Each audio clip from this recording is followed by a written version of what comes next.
Hello and welcome to Sweet Lavender Knits. My name is Christine and I'm coming to you from just outside of Toronto, Ontario in Canada.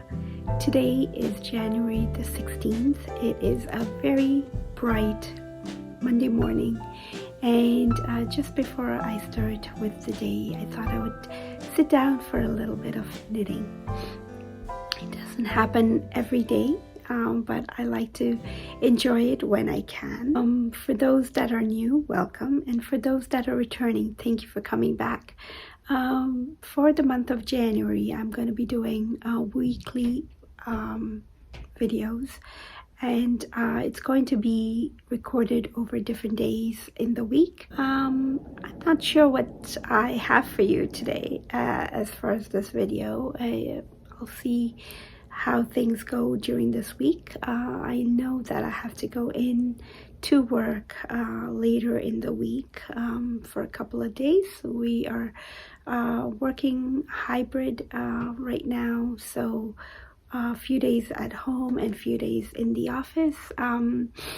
I do like my work from home option, but it's also nice just to go in and meet everyone. We usually have days that are full of meetings because everyone is in the office on the same day, and just to maximize on everyone being there.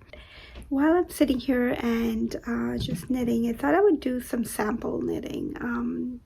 What I call sample knitting is it's not really a project, it's just trying out a few different stitches for something, for sock, that lovely yarn that I am working on. I wanted to do something a little different, and it's got this really nice spring colors in it.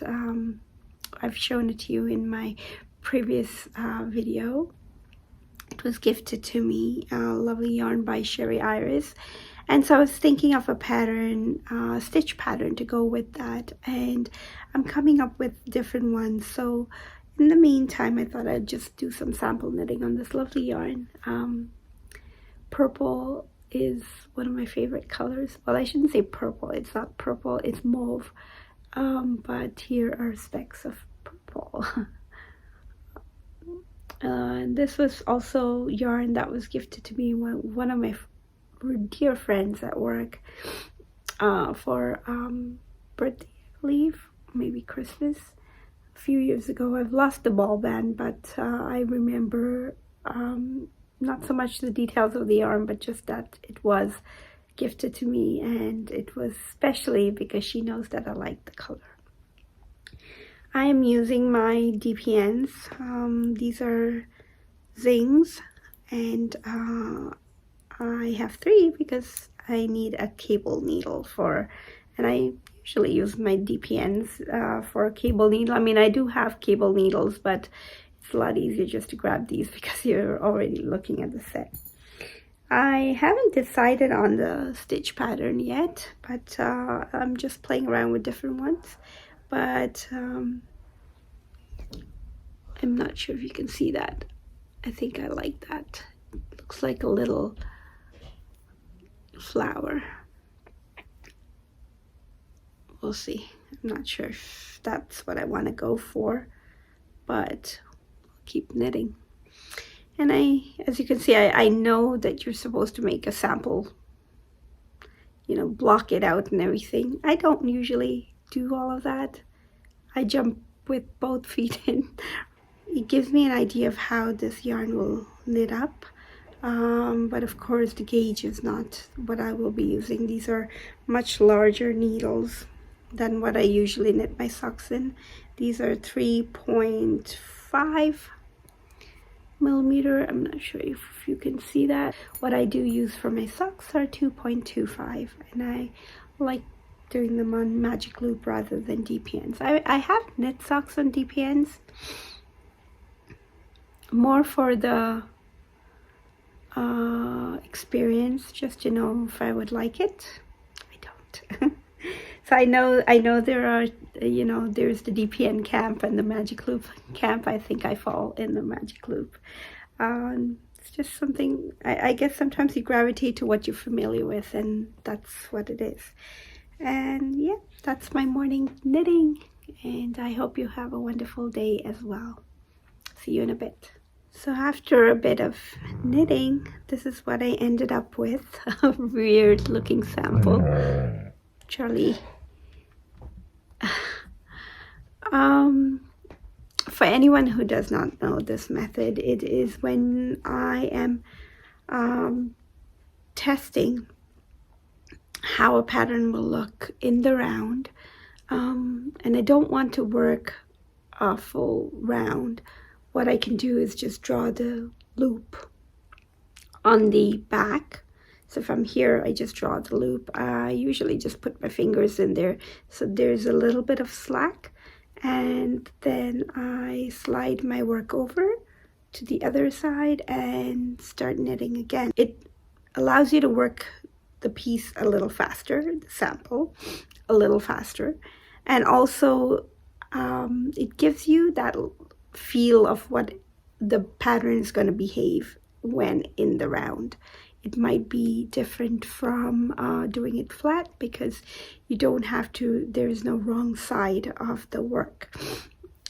So I started off with this pattern. I'm not sure if you can see it very well. It's like a little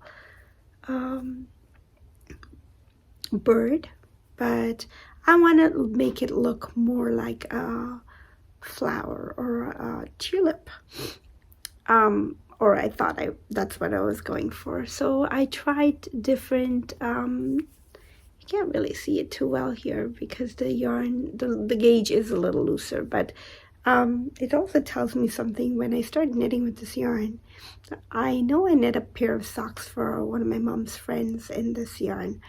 I don't remember it pooling, but as you can see, there is a little bit of pooling happening here when I am knitting it at such a small width. But that's interesting to see as well. So you can't really see this, but I'm trying different combinations of stitch length or the pattern itself, the number of rows, as well as the width of the pattern stitch. And I tried inverting it and seeing if I wanted to do that, because that makes it look like a little butterfly. And yeah, so that's basically what I'm doing, is just trying and coming up. Start with an idea, and then I kind of develop a stitch pattern from that. It's never a brand new idea, I think, because all we do use in knitting are 2 stitches, knitting, actually 1, because purl is the reverse of a knit. But yeah, knit and purl, and then you just make modifications to that to come up with stitch patterns. So yeah, that's just a little insight into my playing around before I get a knitting pattern. And you can stay tuned to find out which one I decide on.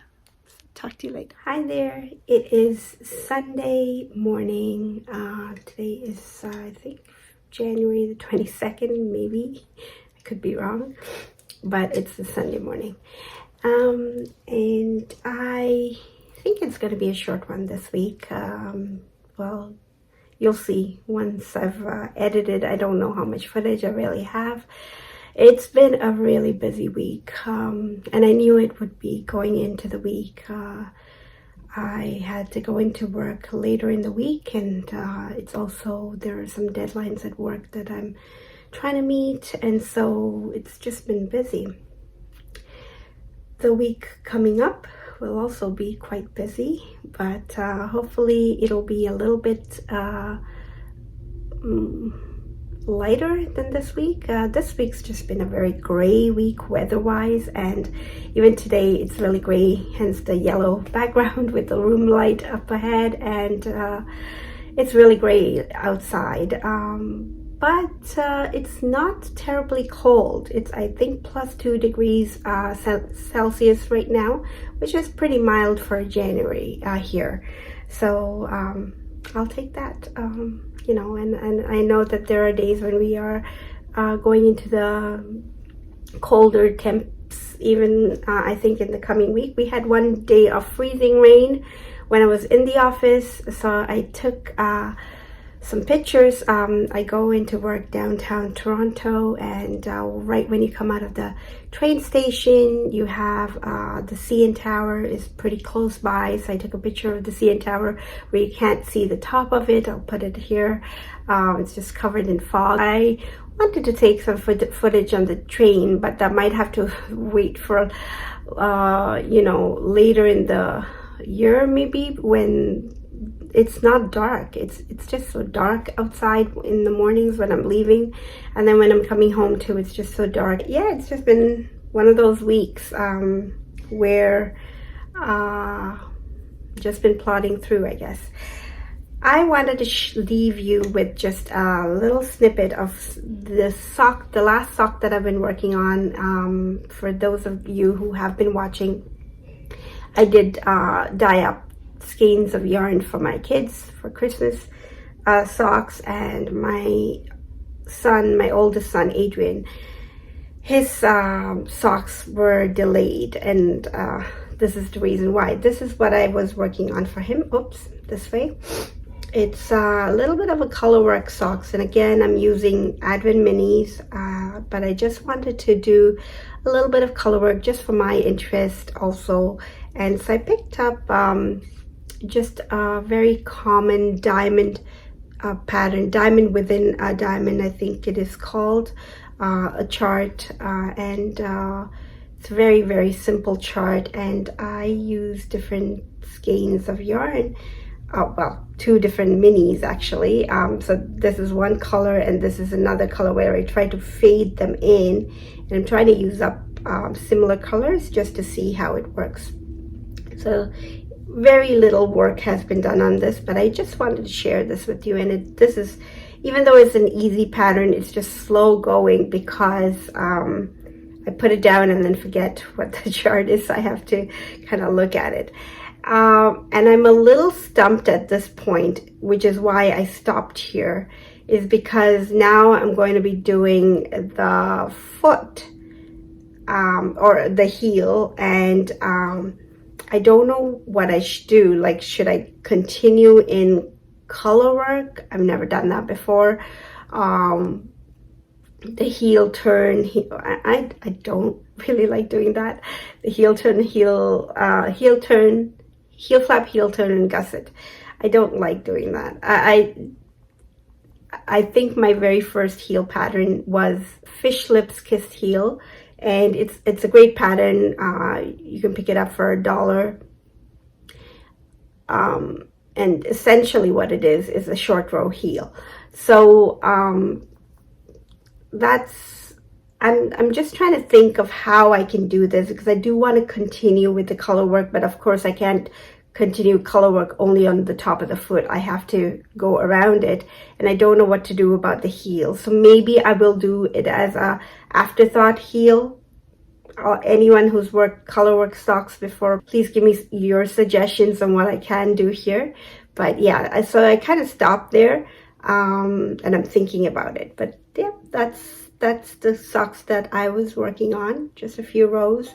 And then I ended up doing some blank rows on the bottom just as a placeholder, but I will rip it back and continue once I know what to do with the rest of it.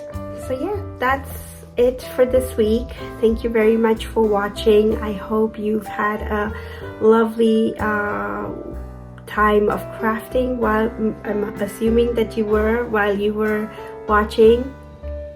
And I hope you have a great week ahead. Thanks again for watching, and come back for the next one. Take care. Bye-bye.